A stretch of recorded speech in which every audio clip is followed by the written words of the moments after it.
Hola, ¿qué tal? Soy Luke, soy profesor de Lengua y de Literatura Española y hoy venimos con uno de mis libros favoritos, desde luego mi libro favorito de 2023, que no es ni más ni menos que El túnel de Ernesto Sábato.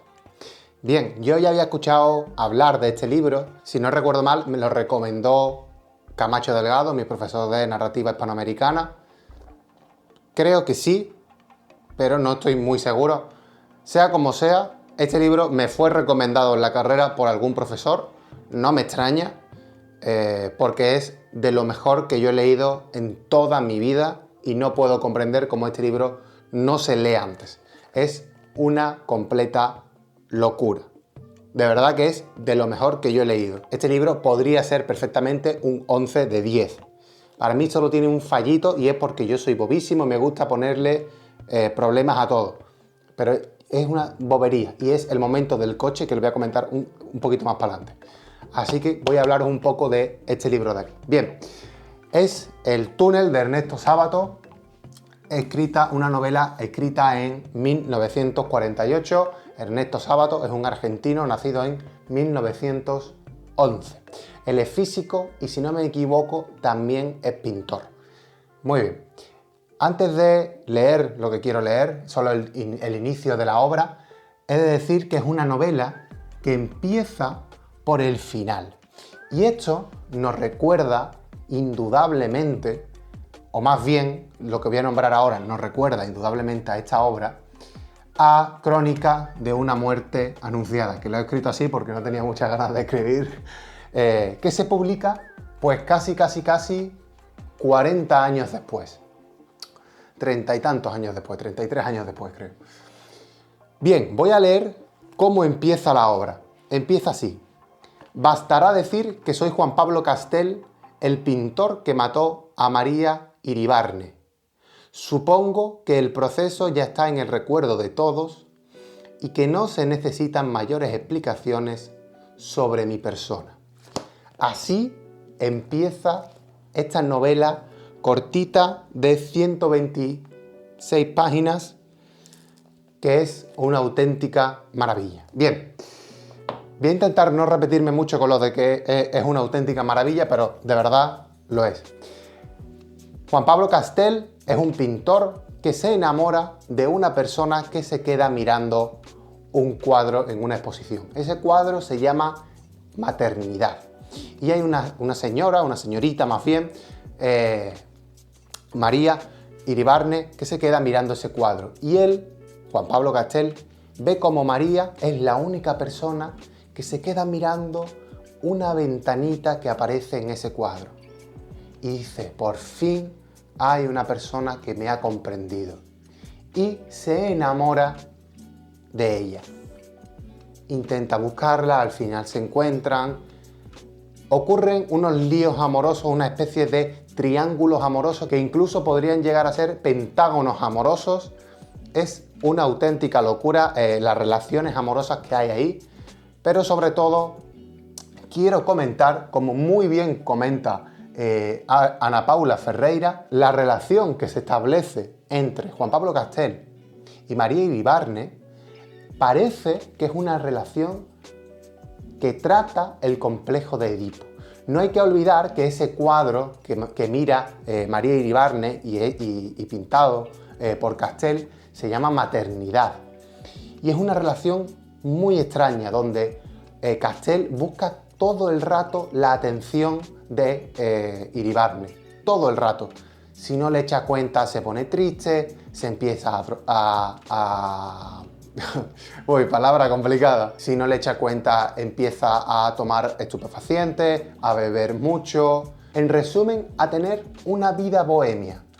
Es decir, yo creo que lo que comenta Ana Paula Ferreira está muy bien comentado, mucho mejor que lo que comentan otros estudiosos que han tirado por el camino del psicoanálisis de Freud, que aunque hace 50 años estaba muy de moda y entiendo que se utilizara para analizar esta obra, creo que ya está bien. Por ello creo que es mejor, como hace Ferreira, analizarlo desde una posición existencialista, desde los postulados de Sartre, y decir que la relación mantenida entre Iribarne y Castel se asimila mucho a una relación de complejo de Edipo entre un hijo y una madre. Durante toda la obra vemos que Castell es una persona exitosa que lo tiene casi todo, sin embargo, no puede tener eso que más quiere, que es que María Iribarne le eche cuenta.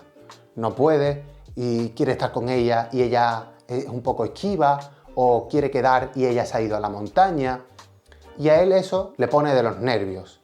Simplemente porque es una mujer libre que hace lo que quiere y que no está atada a los requerimientos sentimentales de Castell. Bien, ¿qué temas son los principales que se tratan en la obra? Pues la soledad, por supuesto. Castell se encierra mucho en su soledad cuando María Iribarne le deja de lado. Se va solo a su casa, se va a bares, se va a beber mucho solo, siempre que bebe lo hace solo. En resumen, la soledad casi siempre está relacionada con una vida bohemia de los creadores y de sus excentricidades y de cómo ellos se extralimitan en esas excentricidades. Creo que esta obra refleja muy bien cómo una persona que lo tiene todo se agobia porque no puede conseguir algo que en su opinión debería ser tuyo, y eso le lleva a la vida bohemia y a cometer todo tipo de excentricidades, como es el propio crimen de María. Además, se ve las relaciones amorosas y el amor por otro lado. Especifico, relaciones amorosas porque, como he dicho antes, en la obra se mantienen muchas relaciones amorosas. Hay una cantidad increíble de relaciones. Entonces, ya digo, podríamos hablar de un pentágono, hexágono, lo que queráis, amoroso. Pero hay una relación muy interesante que es la de Castell y María. ¿Por qué? Porque no es una relación de amor como entendemos hoy día, recíproca, donde los dos se aman uno al otro, sino que es una relación de amor clásica. Clásica en el concepto de Grecia, donde hay un amante y hay una amada. Y nunca la amada tiene sentimientos hacia el amante. Eso es lo que tenemos aquí y lo que tenemos, por ejemplo, en el poema Piedra de Sol de Octavio Paz, que a mí no me gusta en absoluto, pero es un poema que refleja a la perfección este tipo de amor de amante que persigue a la amada mientras la amada huye. Por comentar, en Grecia el amante podía perseguir a una amada o a un amado. El amante siempre es masculino y la amada puede ser amada o amado, y casi siempre menor de edad, porque Grecia no es tan fabulosa como nos cuentan. Pero eso quizás lo dejamos para otro día. Siguiente punto. Estamos ante un tipo de escritura inusual. ¿Por qué? Porque, como se verá años después, cuando arranque el boom, este tipo de escritura no es la normal. Sin embargo, se asimila mucho a la de un diario. ¿Qué tenemos en él? Tenemos tanto oraciones, párrafos y capítulos que son una especie de días muy cortos. Por lo tanto, en el libro vamos a tener muchos capítulos muy cortitos.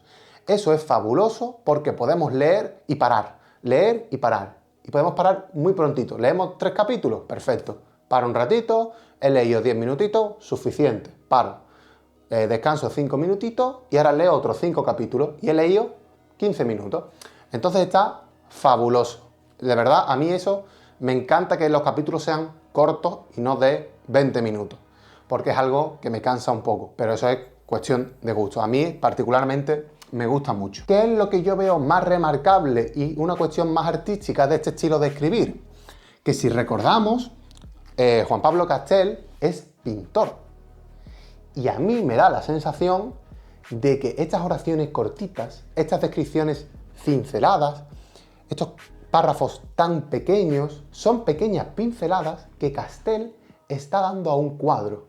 O sea, Castell, aunque esté escribiendo un diario o una carta, realmente es un pintor y no sabe hacer otra cosa que no sea pintar.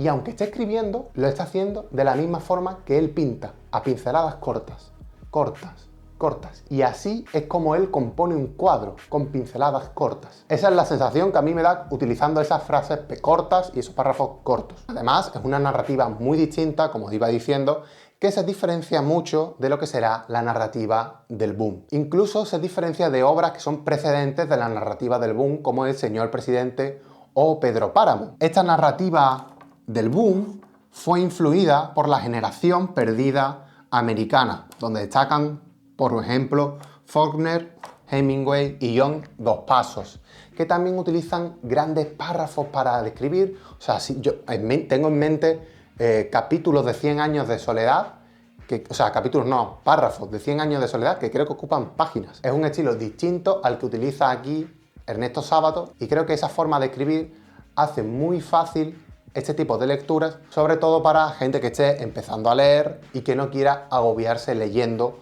mucha cantidad del tirón. Así los capítulos cortos te ayudan a parar cuando lo necesites. Así que nada, solo me queda recomendaros que completéis la lectura de esta obra, que de verdad que esto se lee en 3 tardes y es una lectura súper recomendable y maravillosa. Así podéis ver cómo y por qué mató Juan Pablo Castel a María Iribarne y cuando la leáis, por favor, dejadme un comentario diciendo, oye, me ha parecido tal, me ha parecido increíble, porque lo que os va a parecer increíble, ya os lo digo yo. Si no os ha gustado, decir, oye, no es mi tipo de obra, no me ha gustado, prefiero otro tipo de narración, que yo lo entenderé perfectamente.